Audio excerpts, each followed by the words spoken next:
खरं तर आपण मनोज जरांगे पाटील यांच्यावरती भाजपनं हल्ला केला, तसंच सोयाबीनचे भाव असतील, कांद्याचे भाव असतील, ह्याचा आपण विचार केला पाहिजे.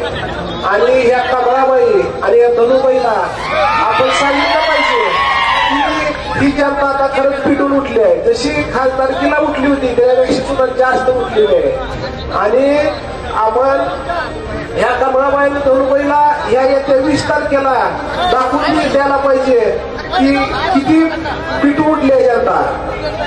म्हणून मी सगळ्यांना सांगतो की मशाली पुढचं चिन्ह बटन दाबून आपण जास्तीत जास्त मताने निवडून द्यावं. आणि साहेबाला आमदार तर आपण करणारच आहे, पण जिल्हाध्यक्ष आहेत, ओमदादा आहेत, त्यांनाही विनंती आहे की आपण साहेबाला मंत्रीपद द्यावं आणि आमचा वैराग तालुका करावा, वैरागचं ग्रामीण रुग्णालय करावं आणि आपण तहसील करावं. एवढंच आपण करावं, एवढंच मी वैरागच्या वतीने विनंती करतो.